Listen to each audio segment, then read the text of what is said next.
नमस्कार, एग्रीमीटर में आप सभी का स्वागत है। मैं हूं विपुल सिंह और आज के एग्रीमीटर में हम बात करने वाले हैं धनिया को लेकर के। क्या कुछ धनिया को लेकर के अपडेट है, आगे किस तरह के वहां पर भाव रह सकते हैं, इन तमाम पहलुओं में बातचीत करेंगे। और इस पर बातचीत करने के लिए हमारे साथ जुड़ रहे हैं पृथ्वी फिनमार्ट के डायरेक्टर और कमोडिटी करेंसी रिसर्च के हेड मनोज कुमार जैन जी। मनोज सर, बहुत बहुत स्वागत एक बार फिर से आपका हमारे इस कार्यक्रम में हिस्सा लेने के लिए। नमस्कार सर। और पहली टिप्पणी मैम सर आपसे यही जानना चाहेंगे कि अगर हम एनसीडेक्स की बात करें तो धनिया की कीमतों में करीब 300 रुपये की तेज़ी तो आ चुकी है। इसके अलावा अगर हम देखें तो जो कृषि उपज मंडियां हैं वहां पर भी भाव करीब 200 रुपये पर क्विंटल के आसपास की तेज़ी वहां पर भी देखने को मिल रही है। आप इस बड़ी तेज़ी की वजह क्या मान रहे हैं और क्या ये तेज़ी आगे भी कंटिन्यू होती हुई दिखाई दे रही है आपको? बिल्कुल विपुल जी, यहाँ पे हम देख रहे हैं कि स्लो एंड स्टडी जो है मूव धनिया में ऊपर की तरफ आता हुआ नजर आ रहा है। उसके पीछे मुख्य वजह यह है कि हमने कीमतों में काफी बड़ी गिरावट जो है देखी थी साल की शुरुआत में, और वहां पे निचले स्तरों पर हम देख रहे हैं कि पहले जब स्टॉकिस्ट की जो बाइंग है वो कम थी क्योंकि भाव 8,000 के स्तर के ऊपर बने हुए थे पिछले साल। तो जब यहाँ पे कीमतें फिसलकर 7,000 के आसपास आई तो वहां से फिर एक बार जो है एक बाइंग इंटरेस्ट जो है वो कमोडिटी में बनता हुआ नजर आया। और दूसरा यहाँ पे जो कैरी फॉरवर्ड स्टॉक है वो भी ग्रेजुअली जो है कम होता हुआ नजर आया। तो उसके चलते कीमतों में एक अपटिक जो है देखने को मिल रहा है। हम देख रहे हैं कि स्लो एंड स्टडी जो है कीमतें फिर एक बार 8,000 की ओर बढ़ती हुई नजर आ रही है।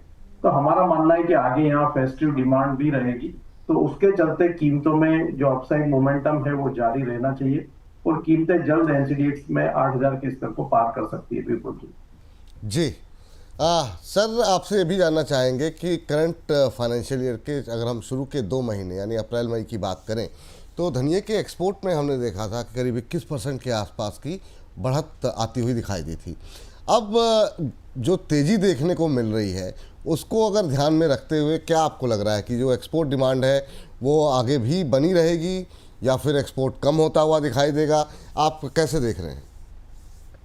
देखिए, यहाँ पे स्पेशली अगर हम एक्सपोर्ट की बात करें तो यूएस टैरिफ को लेकर के काफी अनसर्टेनिटी बनी हुई है, लेकिन धनिया एक ऐसी कमोडिटी है कि अगर हम इंटरनेशनल मार्केट में भी देखें तो भाव जो है एक रीजनेबल लेवल पे यहाँ पे थ्रू आउट द ईयर बने हुए हैं। और बाकी जो पीयर कंट्रीज है, स्पेशली अगर हम यूक्रेन की बात करें जहाँ से धनिया का बड़ा एक्सपोर्ट जो इंटरनेशनल मार्केट में होता है, तो वहां पे रशिया यूक्रेन वॉर के चलते लगातार जो है एक्सपोर्ट प्रभावित हुआ था और उसका सपोर्ट यहाँ पे भारतीय धनिया को जो है इंटरनेशनल मार्केट में मिलता हुआ नजर आया था। तो हमारा मानना है कि जो एक्सपोर्ट की डिमांड है वो आगे भी बेहतर बनी रहेगी, क्योंकि रेट अभी भी हम अगर देखें कंपैरेटिवली तो एक रीजनेबल लेवल पे बने हुए हैं। और आगे यहाँ पे न सिर्फ भारत में डिमांड का सपोर्ट रहेगा बल्कि इंटरनेशनल मार्केट में भी हमारा मानना है कि आने वाले समय में कहीं ना कहीं जो टैरिफ को लेकर के जो डिस्प्यूट्स है वो भी ग्रेजुअली सॉल्व होते हुए नजर आएंगे और वो भी कीमतों को यहाँ पे सपोर्ट करते हुए नजर आएंगे। बिल्कुल जी। अच्छा सर, अगर अभी की बात करें, शॉर्ट टर्म की बात करें, यहाँ से आप प्राइस आउटलुक क्या देख रहे हैं और जो ट्रेडर्स हैं धनिया के उनको आप क्या सजेस्ट करेंगे? देखिए, शॉर्ट टर्म में मेरा मानना है कि 8,040 अगर सितंबर कॉन्ट्रैक्ट की अगर मैं बात करूं तो वहां तक कीमतें जा सकती है। और अगर थोड़ी सी मीडियम टू लॉन्ग टर्म की अगर मैं बात करूं अगले 3 से 4 महीने की, तो यहाँ पे कीमतें 8,350 तक भी जाने का जो है यहाँ पे मादा रखती है, जिस तरह से यहाँ पे जो डिमांड के सपोर्ट्स बने हुए हैं। तो शॉर्ट टर्म ट्रेडर्स है वो यहाँ पे जो सितंबर वायदा है धनिया का उसमें 7,800 के स्तर के आसपास बाय करके चल सकते हैं, 7,640 के स्टॉप लॉस से, और टारगेट यहाँ पे 8,040 तक के रख सकते हैं। वहीं जो लंबी अवधि के जो निवेशक है या ट्रेडर है वो यहाँ पे 8,350 तक के स्तर के लिए भी पोजीशन को होल्ड करके चल सकते हैं।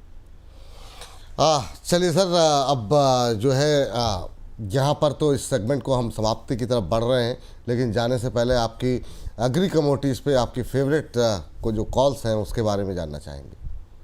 बिल्कुल, पहली कॉल तो मैंने धनिया में बताई है विपुल जी कि यहाँ पे धनिया में बाय किया जा सकता है 7,800 के स्तर के आसपास सितंबर का वायदा। स्टॉप लॉस 7,640 का रहेगा, टारगेट 8,040 के रखना है। वही ग्वार सीड भी जो है अपने सपोर्ट लेवल के काफी करीब आता हुआ दिख रहा है, तो जो ग्वार सीड का सितंबर का वायदा है वहां भी बाय की सलाह रहेगी। डिप्स में 5,180 के स्तर के आसपास बाय करना चाहिए, 5,110 का स्टॉप लॉस लगा और टारगेट यहाँ पे 5,320 तक के रहेंगे। ये जो टारगेट है अगले एक सप्ताह तक के लिए वैलिड। ठीक, तो यहाँ पे ग्वारसीड सितंबर फ्यूचर प्लस करके चले 5180 पे 5320, 5320 का टारगेट, 5110 का स्टॉप लॉस यहाँ पर लगाएं। इसके अलावा धनिया की कॉल आपने को हमने बताई, धनिया सितंबर फ्यूचर प्लस करना है 7800 पे 8040 का लक्ष्य, यहाँ पर 8040 का लक्ष्य और 7640 7640 के स्टॉप लॉस के साथ बने रहने की सलाह है।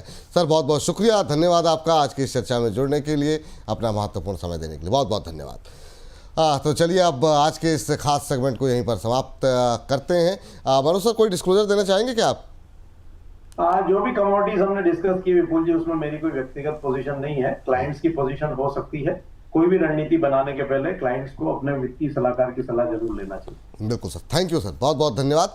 तो इस सेगमेंट को यहीं पर समाप्त करते हैं। आप लगातार बोनस के साथ बने रहिए और मुझे इजाज़त दीजिए। नमस्कार।